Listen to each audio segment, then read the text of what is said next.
There were some challenges to replacing the siding on my 1952 home. Around 1970, asbestos cement siding was installed over top of the original wood siding. It's a two-story home, and all the siding is on the top story. It's not a big box house. There are plenty of angles and windows to work around. The 100-amp electric service was also installed in 1970. It needed to be replaced.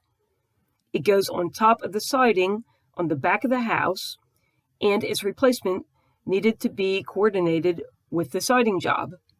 I'd need a brake, several ladders, ladder jacks. I'd need to have the skills to set up those ladder jacks, or scaffolding.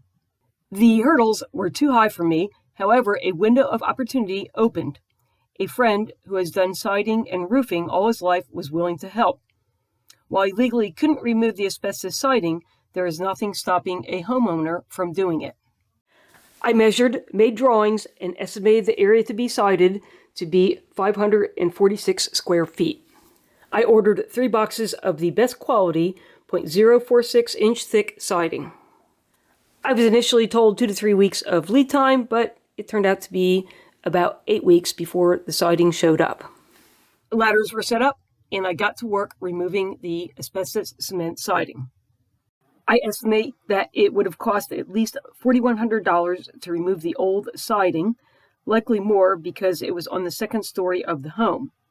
I ordered custom vents. The old vents had nailing fins located behind the wood siding.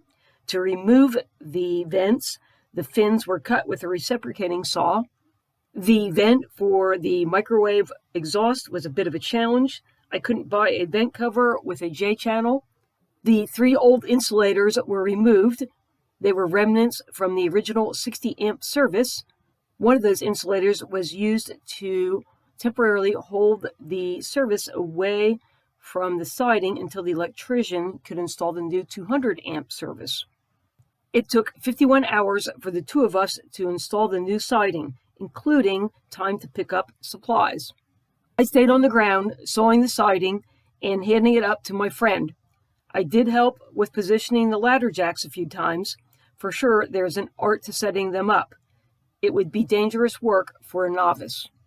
The total cost for the siding, J-channel, starter strips, a coil of aluminum, corner posts, vents, caulk, and fasteners was $1,883.32. The 3 boxes of siding were $955, about half the total cost of the materials used in this job. I hope you find this video helpful. A thumbs up is always appreciated. Click on the channel name, know how now to find other videos, and thanks for watching.